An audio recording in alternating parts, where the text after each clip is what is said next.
welcome back to another video. I hope you're all doing well. Today I'm going to be doing a bit of a chatty video again. I'm just going to be going over some social media tips for the nail techs out there. They're going to be mainly focused on Instagram. I've got myself an iced coffee this time, which is splendid.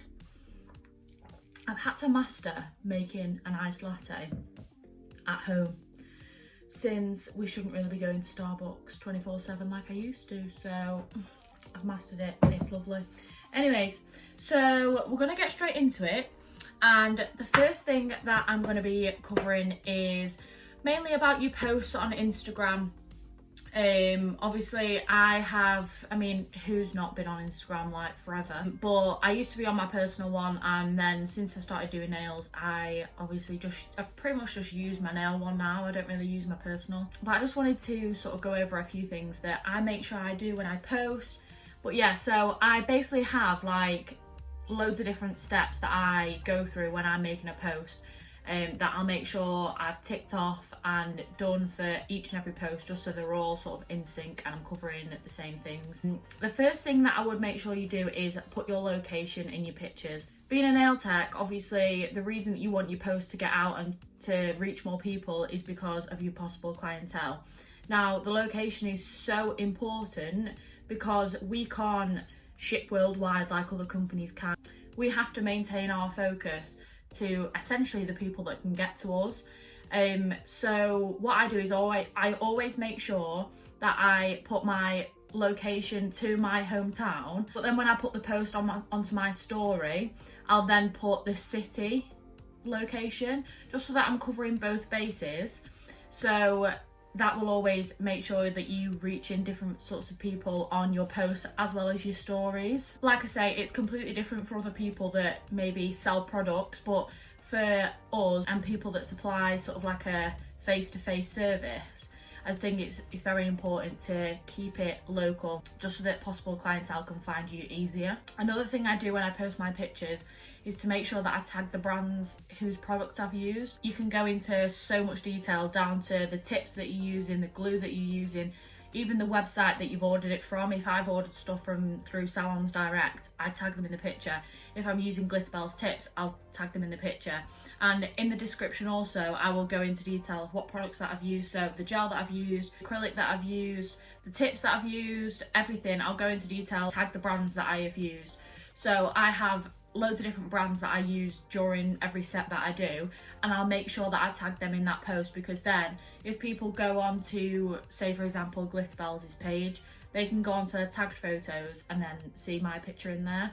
So it's just another way of getting your post seen by more people. But it also works for the brands as well. So say for example, I've used the gel collection from Premier Gel, for example, then I tag Premier Gel in that picture.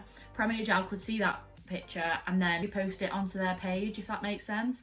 So if you're tagging the brands, it's other people that are getting to see sets and the brands as well, so it's always a bonus.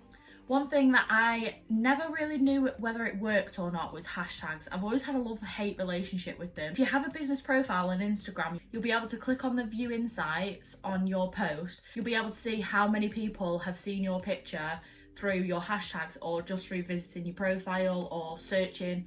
It gives you all that detail. I go on View Insights on my posts, and I'll be able to see how many people have seen that post because of hashtags. I pop some screenshots in the corner. It shows the difference that hashtags makes in your post.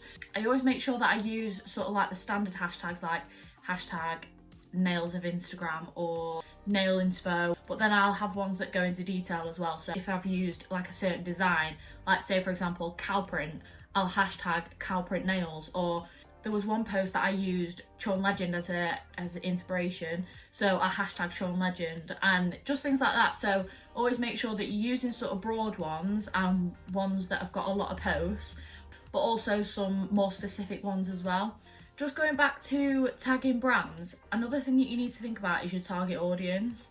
Now, my target audience really is sort of people my age. I mean, it's not set to that. I can obviously have people younger or older, but they are my main target audience. Now, the sort of pages that my target audience will be following are brands such as Pretty Little Thing, Boohoo, In The Style, Misguided, all of those sort of pages. So I always tag them as well because they also do repost nail tech's work.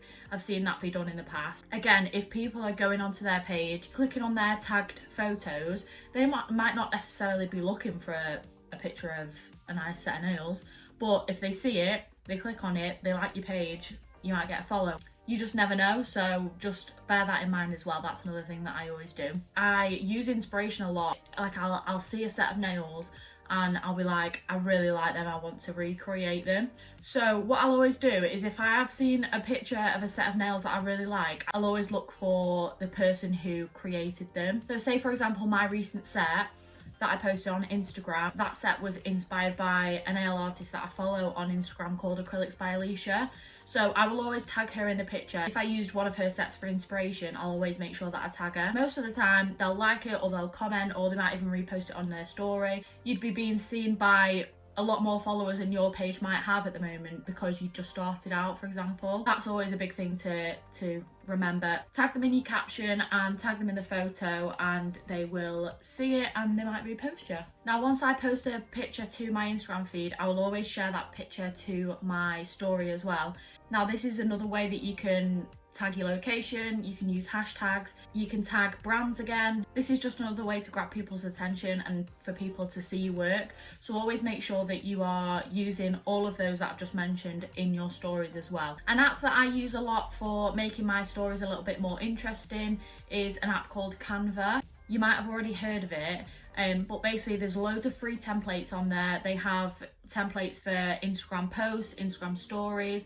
I use it for YouTube a lot. They literally have so many templates on there, you know, to give your story a nice background or put some nice fancy writing on it that Instagram might not let you do as their standard settings. But yeah, definitely have a look at that because I use it all the time and it's full of free stuff that you can use that just makes your Instagram stories look a bit more appealing and eye-catching. So definitely have a look at that. One thing that I am really fussy about as well is how my feed looks.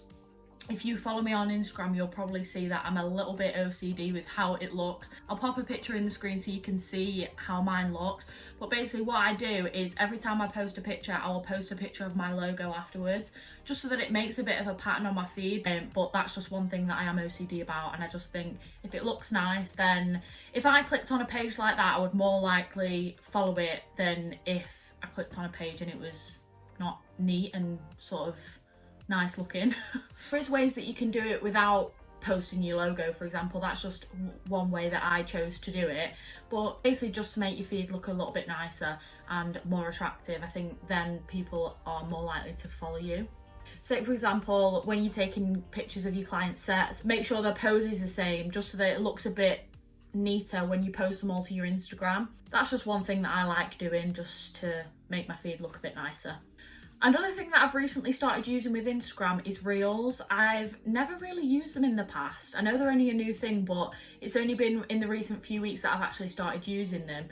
Reels is a bit like TikTok. I know most people actually just repost their TikTok videos to their Reels. There's an option when you post a Reel to either share it to your feed or share it to Explore. Posting Reels is a really good way to make sure that your posts are getting to the Explore page, which means that it's not just your followers seeing it, it's everyone. And say for example you did repost a TikTok video to your Reels, then your TikTok username is within that picture. If people like the video, they can then go onto your TikTok. So it's always a good way of reaching out to new people. I obviously have a TikTok page and a YouTube channel, as you know, because you're watching, but I always make sure I put my TikTok details and my YouTube details in my bio for across all of my social media. So if I'm posting on Instagram, I'll pop my TikTok and YouTube on there.